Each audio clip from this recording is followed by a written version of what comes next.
Pause.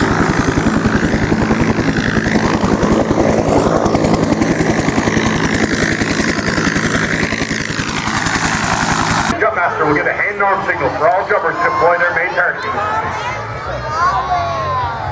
Wait for the signal, ladies and gentlemen. And there you have it. 7 beautiful black and silver canopies of your Silver Wings. The Silver Wings are jumping our Ram Air type parachute. When viewed from the side, it highly resembles that of an aircraft wing. This makes the parachute highly maneuverable. It has a forward speed of 25 miles an hour and a glide ratio of 3 to 1. For every 3-foot forward movement, the jumper will ascend 1 foot in altitude. To control his canopy, the jumper will use a set of control lines. If he wants to go left, he'll pull down his left control line. If he wants to go right, he'll pull down his right control line. If the jumper wants to descend rapidly, he'll pull down that front riser. Will cause the canopy to dive and spiral when the jumper reaches speeds of excess of 65 miles an hour.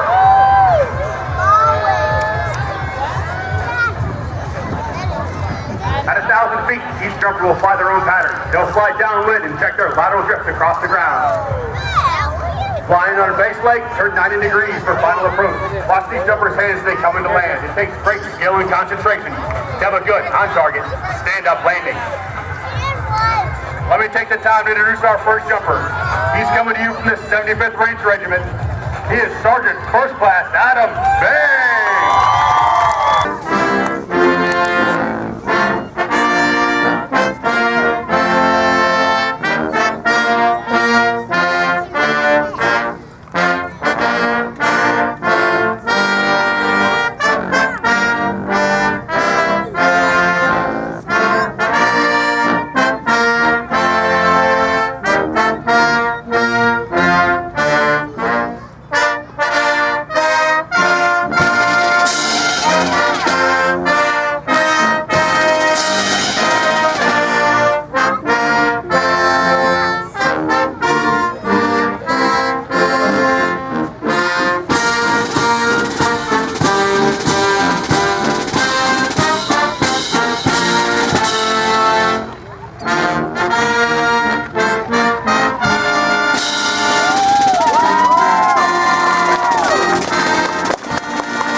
Nice job. Thank you.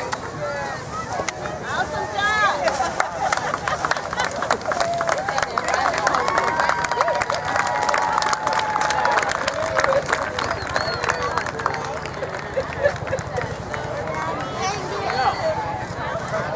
Yeah, better watch out. I'm definitely more airplane. About done.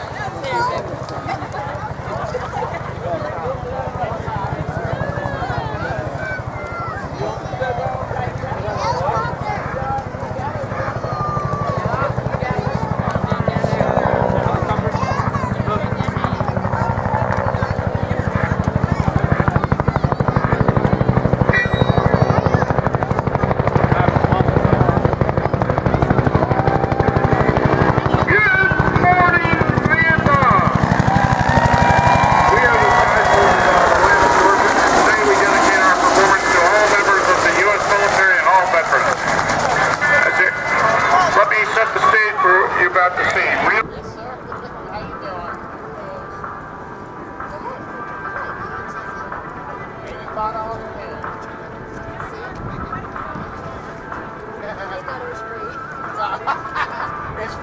Yeah, but Mama gotta pay.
Assaults in Vietnam.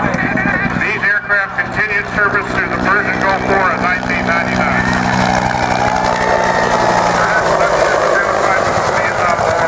More than the sound and image of famous Huey helicopter.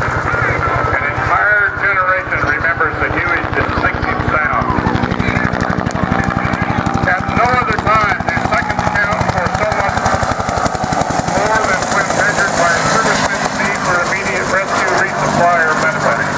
There are many men and women still alive today because of the helicopter's role in combat operations. Maybe some of them are here today. The UH-1 flies with a crew of 3 and can carry 10 combat soldiers. It is armed with 2 M60D machine guns and has a max speed of 124 knots or 143 miles an hour. The Cobra, you see, ups the rotation and puts it right back on to the Airshow center line.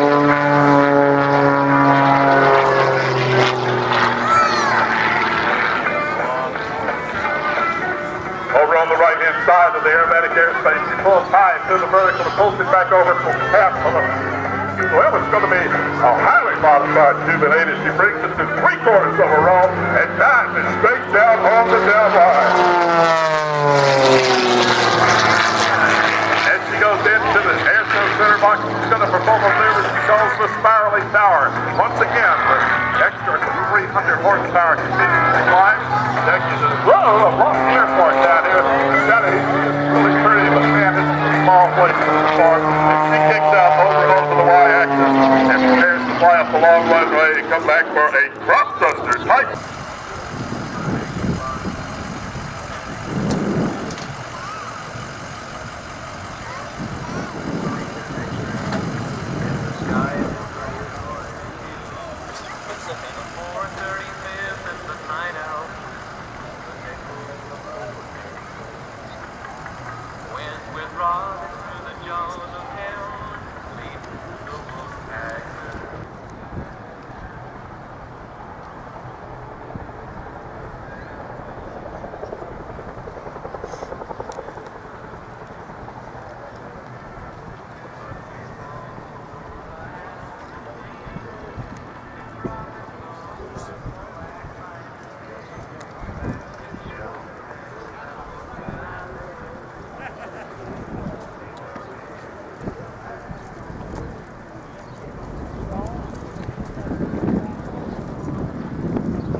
And she's setting up for her next maneuver. That extra is starting to really hum. This airplane is built by Walter Extra in Germany.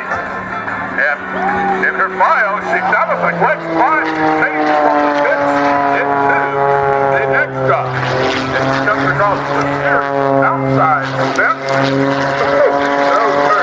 About 7 times negative. He's trying to force her out of the cockpit. Well, it seems that Jackie was returning from a airshow performance up in the Northwest. She flew across the high desert of Washington State. The engine decided that it had enough and it quit. And Jackie had a controlled landing off the airport landing. The desert. Everything was going real well. Hit a big clump of mesquite trees and it flipped her over upside down. And here was Jackie Warden in the high desert, desolate desert of Washington State. Everybody thinks you grow a lot of apples up there, but they got a lot of desert there. She was there for about 4 hours before she was able to contact a high-flying airliner flying over her location and report to the authorities where she was. They quickly got out, brought her back in, just a little bit banged up and a lot dehydrated. But the airplane was simply a mess. Couldn't rebuild it, so we bought another one. What would have discouraged mostly simply inspired Jackie. And she took the extra and has gone on to better and higher things in this aircraft.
So she's diving down to get a little extra energy in her airplane.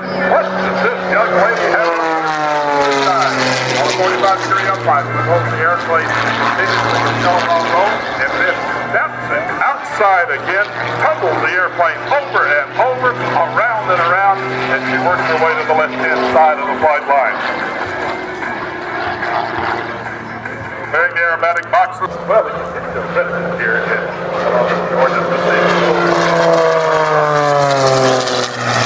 There she is in knife-edge flight, no lift to the airplane being contributed by the wing that is flying without visible means of support.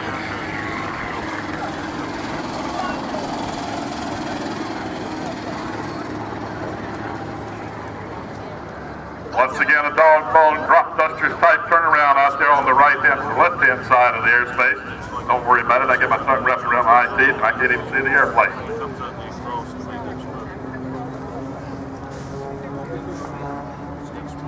Oh, listen to that engine whine, about 300 horsepower under the hood.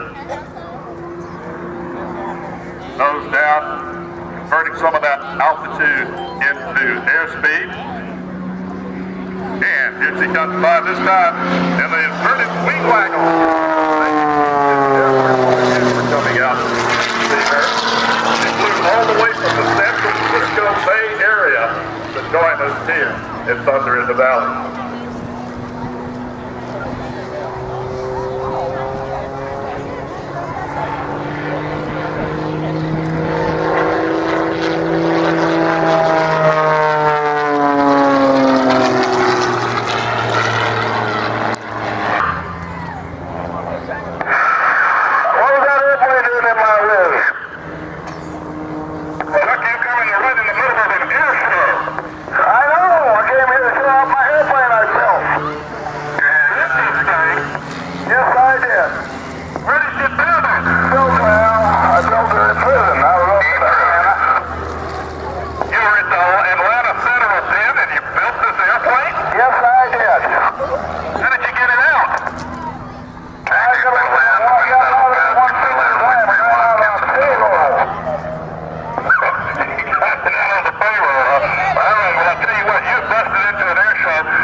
not texting and flying at the same time. They were the only thing available to the United States military forces as the North attacked the South in Korea shortly after the Second World War. Although quickly outclassed by the MiG-15, the United States did not have any comparable aircraft until the F-86 Sabre started to come into the inventory. It was the F-4U and the P-51 that had to maintain some semblance of air superiority over 4U. You'll see it a little bit later in a salute to all of our Korean War veterans as the aircraft and the P-51 and the together.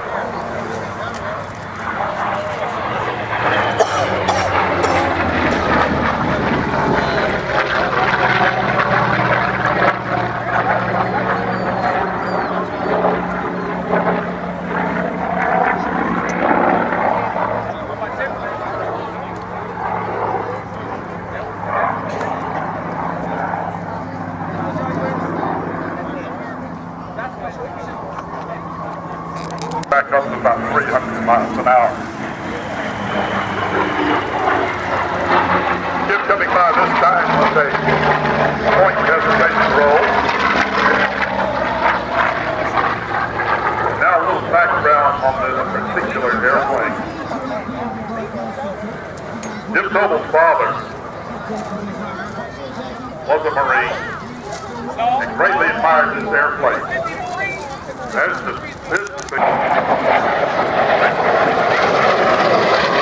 very efficient, very quiet airplane. Originally designed as a planer for the Soviet bloc base. It was also very simply designed. You didn't want to get a cheap engineer engine effect. Larry's pulling the nose of the airplane up and over here as he comes across the top. Repositioning the airplane for another pass here momentarily.